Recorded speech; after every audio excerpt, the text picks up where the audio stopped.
President hoped the bombing would force North Vietnam to the bargaining table. Johnson had no love for what he called that bitch of a war. The woman I really loved, he said, was the Great Society. Mr. Johnson proposes an education program that will ensure every American full development of his mind and skills. He says the beauty of America must be preserved as a green legacy, with water and air pollution ended. Beauty of mind, too, must be promoted. Cities should be imaginatively improved, and a broad health program must ensure medical care for the aged and needy.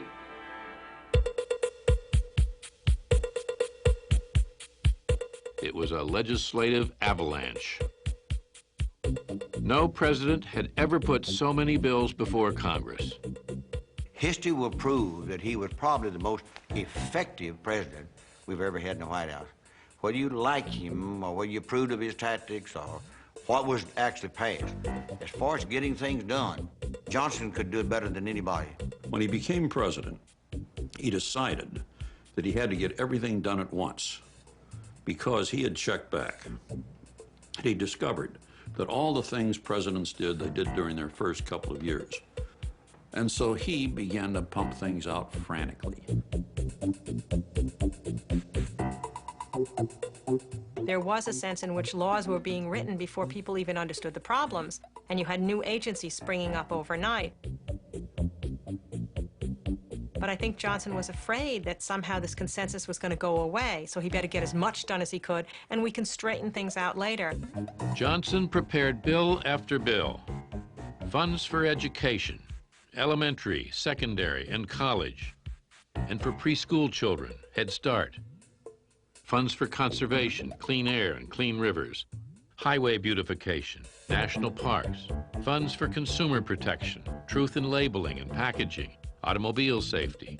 There was urban renewal and housing, public television, the creation of the National Endowment for the Humanities and the Arts. The list goes on and on. And you haven't seen anything yet.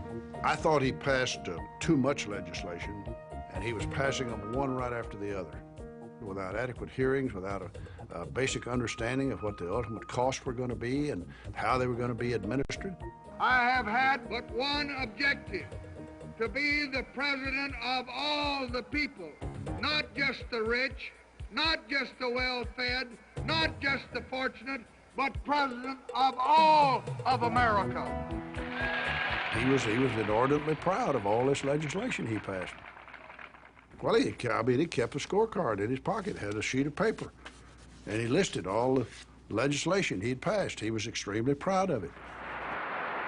He wanted to do good things. He wanted to do great things. And he had grown up in a system of government, which was the American system, in which you did things by wheeling and dealing and trading. This was the way you did it. Well, I'm not sure that the government works this way anymore, but when I was in the White House, the president assigned me certain senators and congressmen, quote, to handle. And every now and then, Everett Dirksen would call. He's the Republican leader.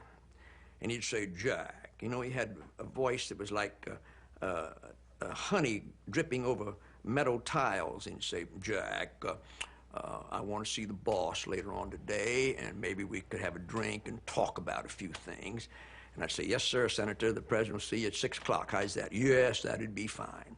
And then he'd rise in the Senate about 3 o'clock in the afternoon and accuse Johnson of every crime that the most depraved mind could be capable of committing. And then at 6 o'clock, he'd show up, and I'd go up with him to the second floor of the mansion, and we'd sit and talk, and the president would say, Everett, I wouldn't talk about a cur dog the way you did me in the Senate. Well, he said, Mr. President, you know, I vow to tell the truth, so I have no choice. And then they would laugh, and then they would recount some old long-fought battles, and then finally, the president would say, now, Everett, I got to have 3 Republican votes, and you know who they are. I got to have those votes, Everett, and I don't want any beating around the bush about it. And Dirksen would say, well, Mr. President, he said, I happen to have here some names of some likely nominees to the Federal Power Commission and the Federal Communications Commission and a few other commissions. And the president said, well, give their names to Valenti here. We'll check them out with the FBI and see if they're fit to serve their country. And they'd have another drink, and there was no summary of the meeting given, each of them knew that Johnson was going to get 3 Republican votes, and Dirksen knew that he was going to get 3 nominees to commissions. I don't know they teach that in Government 101 in any of the schools, but it worked. The president got done what he needed to have done. But the telephone was his Excalibur, it was his sword, and no congressman was too much of a rookie to be called, nor too powerful a one to be importuned. One morning at 5 a.m., he woke up a senator and said, "Hi, what are you doing?" And he said, "Oh, nothing, Mr. President, just lying here hoping you'd call." If the congressman wasn't home, he'd talk to the wife. And if the wife wasn't home, he'd talk to the children and told them to tell their daddy to support the president. Part of his demeanor, part of his whole life was that he felt he could convert anybody, that he could convert an enemy into a friend, that he would work at it assiduously to court and to convert someone who disliked him into being a friend and a disciple, and many times it worked. But Johnson couldn't use those same tactics with Ho Chi Minh. Johnson thought the war would be like a filibuster, as he said. Enormous resistance at first, then a steady whittling away, then Ho hurrying to get it over with. Ho Chi Minh was a revolutionary. Johnson didn't understand that. He didn't understand revolutionaries. A revolutionary in the United States Senate is very different than someone like Ho Chi Minh. He didn't understand the history of the Vietnamese people, the Vietnamese culture. Johnson thought he could force Ho Chi Minh to bargain. "I saw our bombs as political resources for negotiating peace," he said. But Ho couldn't be pushed. Their positions were irreconcilable.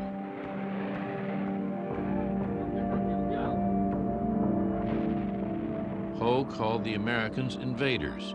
Johnson called North Vietnam the aggressor, waging war on a peaceful neighbor. Johnson wanted 2 countries, a North and a South Vietnam. Ho wanted 1.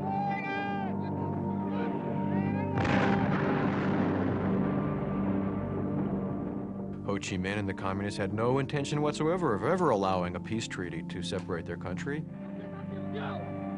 Time was on their side. They could certainly wait out Lyndon Johnson.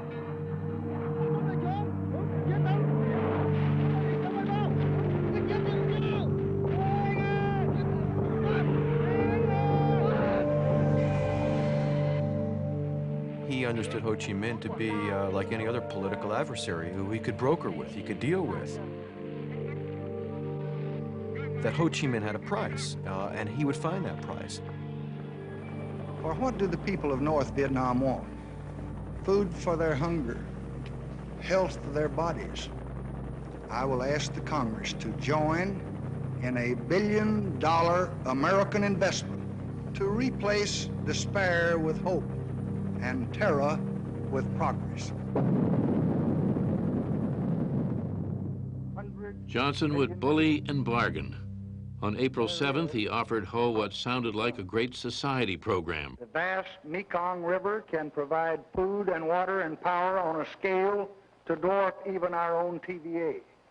The wonders of modern medicine can be spread through villages where thousands die every year.